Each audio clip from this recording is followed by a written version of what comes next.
Good morning. At this time, I will present historical highlights of St. John's 113 years.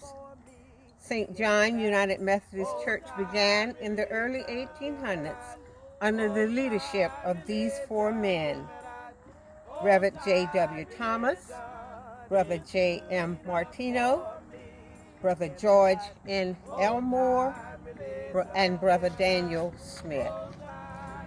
These men, along with others, gathered in many places in the Dorchester area to worship and to hold meetings.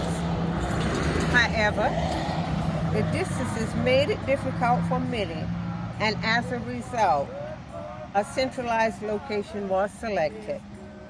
That location was 1069 Sand Ridge Road, Dorchester, South Carolina, St. John's current location. This meeting place was a clearing in the woods where logs were used for pews and an open fire for heat in the winter. Later, a shelter of brush was built. The land was donated by Philip Smith, a freed slave who was given land in the Sand Ridge and Buckhead section of Dorchester. He was a son of Adam Smith. In 1907, under the leadership of Reverend Baker, St. John's first permanent structure was erected and St. John United Methodist Church was officially recognized. Through the years, St. John continued to grow and prosper under the leadership of many talented and gifted ministers. Some names you may recognize. They are as follows: Reverend Cook, Reverend H. Stewart, Reverend Conley, Reverend Gregg, Reverend Goings, Reverend N. Wilson, Reverend Rita, Reverend Budding, Reverend Lawrence, Reverend Rouse, Reverend Charlie, Reverend J. Waring. Reverend Waring was one of the outstanding ministers growing out of the 50s. He is remembered for adding a large number of members to St. John.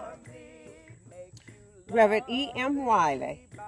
In the early 60s, after many years of worshiping in the heat, fighting mosquitoes, bugs, and flies, Reverend E. M. Wiley sparked an interest to build a new structure. The planning was initiated. Trustees were Brothers J.B. Thomas, Grant Smith Sr., Robert Nelson, Joshua Moore, Leon Smith, Manson Smith Sr., and Grant Smith Jr., trustee in training. Brother George Glenn was selected architect, builder, and general overseer. Reverend Norman Ransom. The planning and building continued in the 70s under the dedicated leadership of Reverend Ransom. He is remembered for his determination and his ability to follow through. He took great pride in supervising and guiding the building of the new St. John. Reverend Louis McLaurin. The year 1977 brought Reverend McLaurin, under whose leadership the new St. John was completed. The first services were held on Sunday, February 19, 1978, and the consecration and the cornerstone services were held on Sunday, November 5, 1978. South Carolina Conference Bishop was Reverend Edward L. Tullis, and Walterboro District Superintendent was Reverend Peyton Jean Curry. In the ensuing years, St. John continued to thrive, grow, and share God's word with the masses. Reverend Perkins.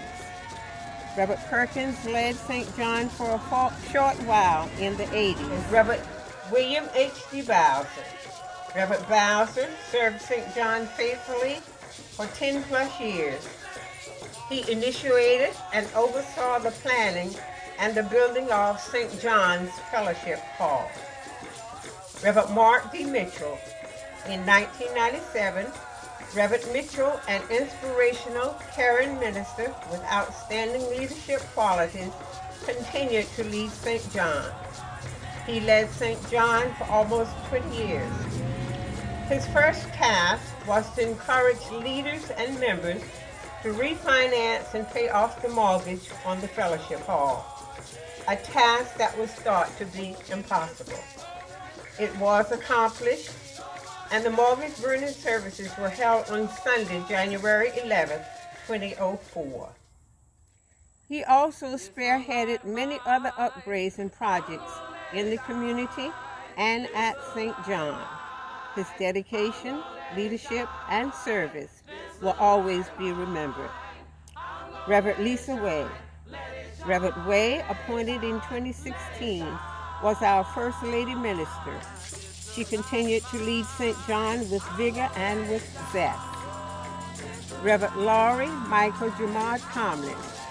Reverend Tomlin, our current minister, came to us from musician to minister on July 1, 2020. He is a young man of many talents who enjoys preaching and celebrating God's Word. He is the culmination of decades of growth at St. John. Hopefully, he will be with us for many years to come. In conclusion, St. John United Methodist Church, the little church in the country with a big heart, was built as a testimony to the faith of dedicated men and women and to the glory of God. It is a place where man can come and commune with God by the Word and the Holy Sacrament.